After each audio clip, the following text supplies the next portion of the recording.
Javier বাবার জ্বর ঠান্ডা নিয়ে হঠাৎ করে বাসায় আসলো আর ছেলে মেয়ের জন্য কি নিয়ে আসলো আর আমি কি রান্না করে তাকে খাওয়ালাম হঠাৎ করেই যেহেতু আসলো তাড়াহুড়া করে রান্নাবান্না করলাম। হ্যালো এভরিওয়ান, সবাই কেমন আছেন? আশা করি ভালো আছেন, আমরাও ভালো আছি।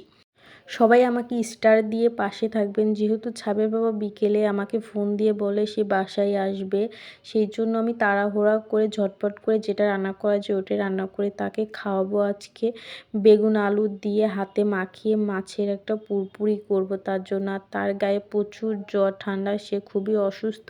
ছেলে তো অসুস্থ আছেই, আবার তার বাবাও অসুস্থ হয়ে গিয়েছে। সবাই আমাদের পরিবারের জন্য দোয়া করবেন। এই যে হাতে মাখিয়ে তরকারিটা বসিয়ে দিলাম, এদিকে রাইস কুকারে ভাতটা বসিয়ে দিলাম। ঝটপট 2 চুলাতেই রান্নাবান্না হয়ে যাবে, এদিকে তরকারি রান্নাটাও হয়ে যাবে, ভাত রান্নাটাও হয়ে যাবে। ছাবিয়ার বাবা বাসায় আসার সময় এই যে সন্দেশ নিয়ে আসছে। এই সন্দেশটা আপনাদের কার কার পছন্দ অবশ্যই কমেন্ট করে জানাবেন। আমার ছেলে মেয়ে আমার হাজব্যান্ডের খুবই ভালো লাগে, আমার এটা খুবই ভালো লাগে, আমার ছেলে মেয়েরও খুব পছন্দ এই সন্দেশটা। আর আমার ছেলে বিশেষ করে পছন্দ, কিন্তু আমার ছেলে খাচ্ছে না, তাকে দেওয়া হয়েছে, সে খাওয়া বাদ দিয়ে তার বাবার কাছে চলে গিয়েছে। তার যেহেতু জ্বর ঠান্ডা সেজন্য সে কোনো কিছুই তেমন খাচ্ছে না। আগে বলছে আমার ছেলে খাওয়া নিয়ে কোনো সমস্যা করে না, তার যতটুকু লাগবে সে খায়, কিন্তু এই জ্বর ঠান্ডা আসার পর থেকে না সে কোনো কিছুই খাচ্ছে না।